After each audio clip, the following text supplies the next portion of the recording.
நீங்கள் இங்கு செய்வதற்கு ஒன்றுமே இல்லை, முடிஞ்சு போச்சு, அவ்வளவுதான், ஞானம் வந்துருச்சுன்னு அர்த்தம். இருந்தாலும் இப்ப நான் ஏன் பேசிட்டு இருக்கேன், இது எனக்கு கொடுக்கப்பட்ட பணி. இந்த மாதிரி உங்க ஒவ்வொருத்தருக்கும் ஒவ்வொரு பணி இருக்கு. இப்ப நீங்க எந்த வேலை செஞ்சுக்கிட்டு இருக்கீங்களோ அந்த வேலையிலே நீங்க கண்டினியூ பண்ணுங்க, இறைவன்கிட்ட பிரார்த்தனை பண்ணுங்க.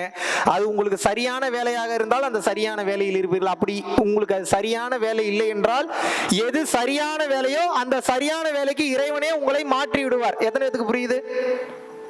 இதான் சரணாகதி. கிளியர்? சரணாகதினா வேலை வெட்டியே செய்யாம சும்மா இருக்கிறது இல்ல. சரணாகதி அகச்சரணாகதி புறச்சரணாகதின்னு ரெண்டு இருக்கு. ரெண்டும் பண்ணிட்டீங்கன்னா நீங்க கடவுள். வேலை வெட்டியே செய்யாம இப்படியே உட்காந்துட்டீங்கன்னா நீங்க மாஸ். அப்படி இருக்க முடியுமா? கமிட்மெண்ட் வச்சுட்டு எங்க இருக்கிறது அப்படி? அப்ப டெக்னிக்கா என்ன பண்ணணும்? முதல்ல ப்ரீவியஸா நம்ம அறியாமையில புத்தி இல்லாம சேர்த்து வச்ச கடன் எல்லாம் முதல்ல எவனும் கேள்வி கேட்காத அளவுக்கு உழைச்சு சம்பாரிச்சு செட்டில்மெண்ட் பண்ணிட்டு கல்யாணம் பண்ணி புள்ள குட்டிங்கெல்லாம் பெற்றிருக்கீங்க. அதெல்லாம் கடமையை தவறாம அதை கல்யாணம் பண்ணி கொடுத்துட்டு உங்களை முதல்ல ஃப்ரீ பண்ணிட்டு அதுக்கப்புறம் புறச்சரணாகதி பண்ணணும். வேலை வெட்டி பார்க்காம உட்காரணும். அது வரைக்கும் என்ன பண்ணணும்? உங்களது கர்மா உங்களை துரத்தி கொண்டே வரும். கிளியர்?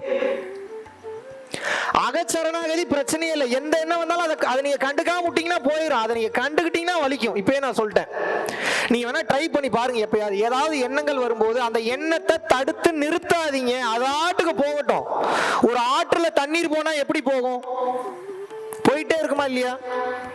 அது போல அதை போக விடுங்க, கடந்து போக விடுங்க. தடைபட்டு ஒரு இடத்தில் நின்று விட்டது என்றால் பாசம் பிடித்து விடும், புழு பூத்து விடும். நிறைய எண்ணத்தை போட்டு அப்படி சப்ரஸ் பண்ணி வச்சிருக்கீங்க. இன்னைக்காவது ட்ரை பண்ணி பாருங்க. நீ இன்னையில இருந்து இதை ட்ரை பண்ணுங்க. அந்த எண்ணத்தை அப்படியே ஒரு நீர் போல நீங்கள் ஓட விட்டு கொண்டே இருக்கும்போது அந்த எண்ணங்கள் ஒரே இடத்தில் நிலுவை இல்லாமல் ஓடிக்கொண்டே இருக்கும்போது என்ன ஆகும்னா கிளென்ஸ் ஆயிரும் டோட்டலாவே. ஏன்னா உள்ளுக்குள்ள நீங்க சரி பண்ணணும்னு நினைச்சாலும் சரி பண்ண முடியாது, அதுவே சரியாயிரும். இதான் ரகசியம்.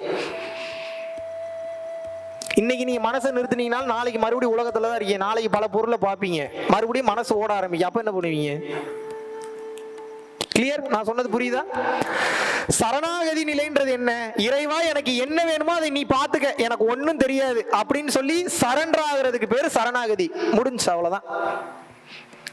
இந்த தன்மைக்கு நீங்கள் வந்து விட்டீர்கள் என்றால் இறைவன் கொஞ்சம் லேட்டா கொடுப்பார். ஆனா உங்களுக்கு வேணுங்கிறது, தேவையானது, எது மகிழ்ச்சியை தருமோ, எது சந்தோஷத்தை தருமோ அதை தேடி தேடி அவரே கொண்டு வந்து சேர்ப்பார். கிளியர்? இந்த புரிதல், இந்த பக்குவம் இருந்ததுன்னா போதும், நீங்க ஜெயிச்சிட்டீங்கன்னு அர்த்தம். கொண்டு வந்துடலாமா? கொண்டு வந்துடலாமா? தலையே ஆட்ட மாட்டீங்களே, எப்படி நீங்க கொண்டு வருவீங்க நம்புறது? ஈஸியான மேட்டர் தானே இது. உங்களுக்கு வேணுன்ற வேலையை வெளியில செய்யுங்க, உள்ளுக்குள் தேவையில்லாம தொடாதீங்க. அந்த தாட்டு வரும் போகும், வரும் போகும், வரும் போறத கவனிக்காம விட்டுருங்க, அதுவே கடந்து போயிடும். இந்த தன்மைக்கு போகும்போது மனம் தானாகவே அமைதி பெற்றுவிடும். இதுக்கு என்ன பெரிய எக்ஸாம்பிள்? நைட்டு எண்ணங்கள் ஓடிட்டே தான் இருக்கு. அதிகமா எண்ணம் ஓடுறதுனால டயர்டாகி தூங்கிடுறீங்க. அமைதி போயிருச்சா? போகலையா? பகல்ல அந்த அமைதிக்கு போகாது. ஏன்னா அந்த எண்ணங்கள் வரும்போது அதுக்கு உயிர் கொடுத்து அதுக்கு வலு கொடுத்து என்ன பண்றீங்கன்னா அதை போட்டு டார்ச்சர் பண்ணி எடுக்கிறீங்க. அப்ப என்னன்னா அங்க கஷ்டமாகுது. இவ்வளவுதாங்க ஞான நிலை. அதை அதாகவே ஏற்றுக்கொள். முடிஞ்சு போச்சு. ஒரே வார்த்தை, எது வருகிறதோ அதை அதாகவே ஏற்றுக்கொள். யாருக்கோ ஒருத்தருக்கு லாட்டரி சீட்ல பணம் உழுகுதா, கடுப்பாவாத, பொறாமப்படாத. எவனுக்காவது ஒரு வாய்ப்பு கிடைக்குதா, டென்ஷன் ஆகாத.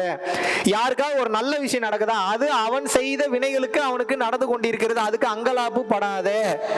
விதி என்ன சொல்லுதுன்னா, கேட்டிருந்தால் நான் கொடுத்திருப்பேன். எப்படி? கேட்டிருந்தால் நான் கொடுத்திருப்பேன், ஆனால் ஏன்தான் நீ சூழ்ச்சி செய்தாயோன்னு கேக்குது.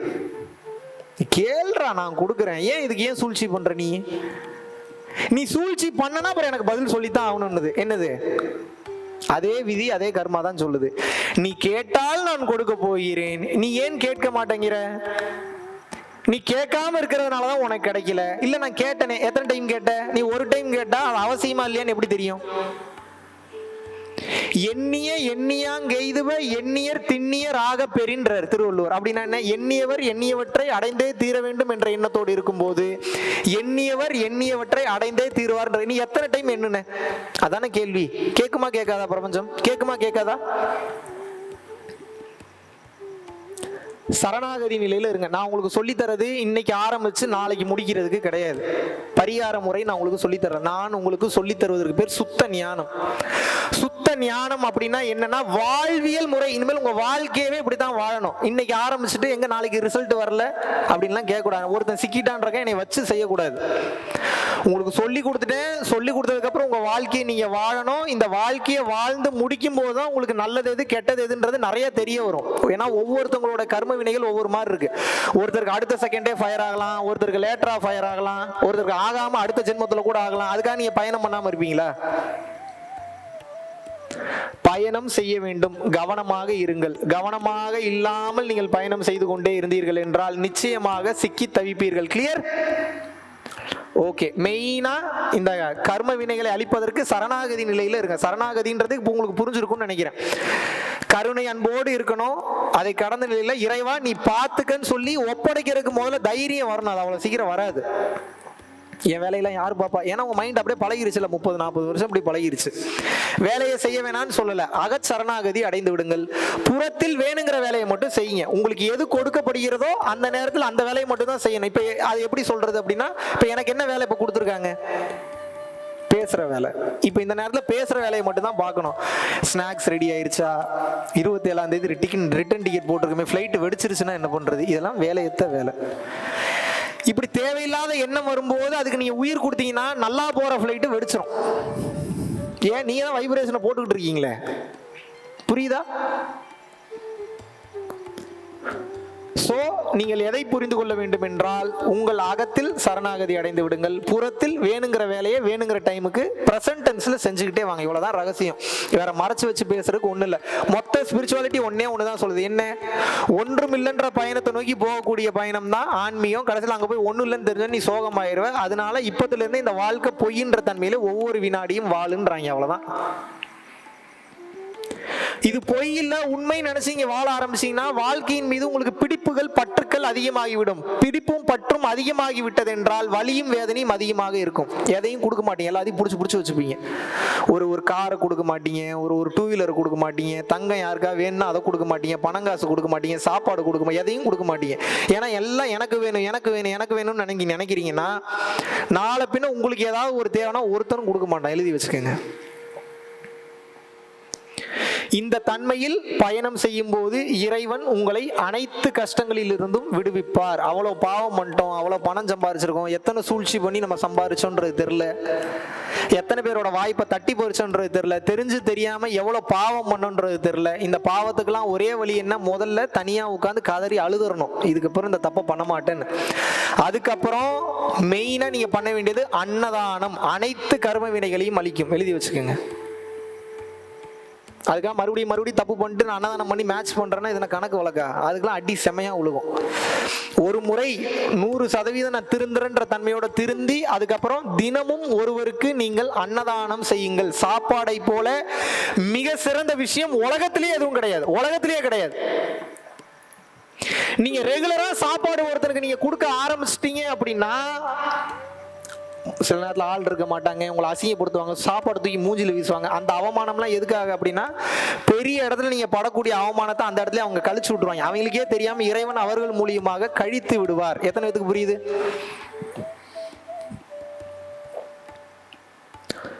எனக்கு பிஸ்னஸ் நல்லா போகணும்னு ஆசை இருக்குது உங்களுக்கு, எனக்கு எந்த வித பிரச்சனையும் வரக்கூடாதுன்னு ஆசை இருக்குது, எந்த ஒரு பாம்பு கடிக்கக்கூடாது, ஆக்சிடென்ட் ஆகக்கூடாது, இதெல்லாம் ஆசை இருக்குது அப்படின்னா புண்ணியத்தை அதிகமாக சேர்க்க வேண்டும். புண்ணியம்ன்றதோட அருளை சேர்க்க வேண்டும். அருளை சேர்க்க வேண்டும் என்றால் சகட்டு மெனிக்கு சாப்பாடு கொடுங்க. பசித்தவர்களுக்கு பசியாற்றுவிப்பதே விரதமாக கொண்ட ஜீவகாருண்யம் உள்ள சம்சாரிகளுக்கு கோடை வெயிலும் வருத்தாது. துஷ்ட தெய்வங்கள் பாதிப்பு செய்யாது. அடிமைகளாலும் அரசர்களாலும் சூழப்படுவார்கள்.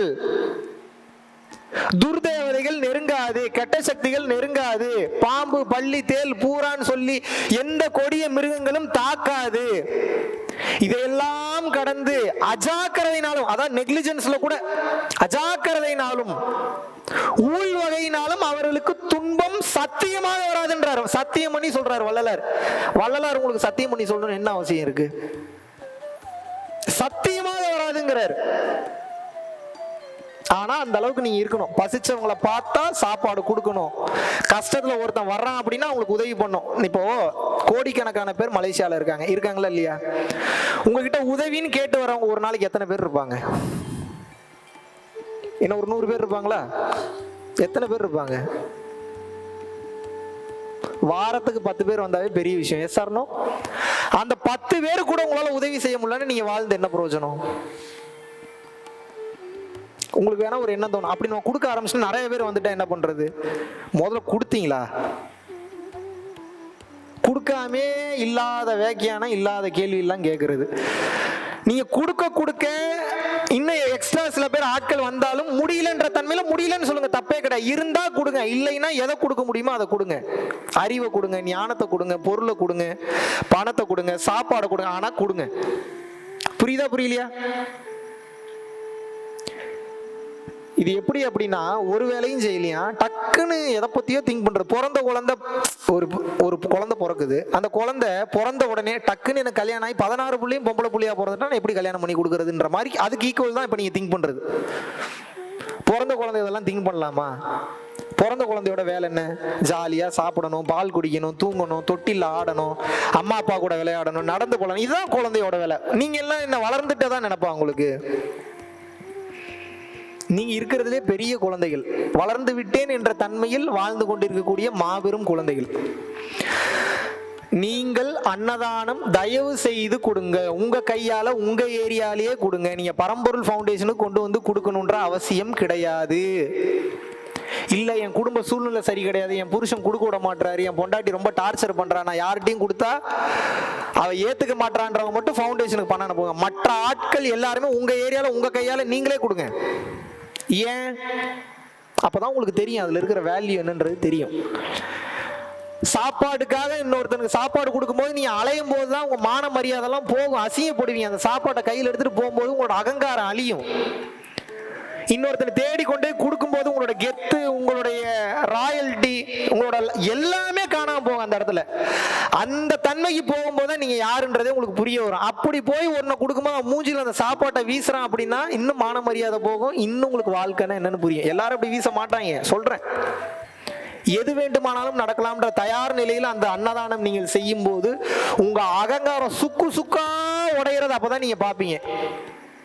நீங்க எவ்வளவு பெரிய தப்பு பண்ணிருக்கீங்க, எவ்வளவு பெரிய மிஸ்டேக் பண்ணிருக்கீங்க வாழ்க்கையிலன்றது அப்போதுதான் புரியும். ஆகையினால அன்னதானம் செய்யுங்கள். செஞ்சிடலாமா? செஞ்சிடலாமா? சமைச்சு கொடுங்க, இல்ல ஹோட்டல்ல வாங்கி கொடுங்க, ஆனா கொடுங்க. நான்வெஜ் வேணாம், வெஜ் கொடுங்க. சில பேர் நான்வெஜ் கொண்டு வந்து கொடுன்னு கேட்பாங்க, கொடுக்காதீங்க, அவனுக்கு அப்படி பழக்காதீங்க, பெரிய பாவம். ஒரு உயிரை கொன்னுதான் இன்னொரு உயிரை காப்பாத்தணுமா?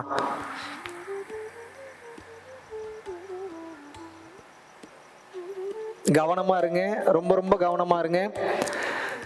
கருணையையும் சரணாகதியும் கடந்த விஷயம் இந்த உலகத்திலேயே எதுவும் கிடையவே கிடையாது.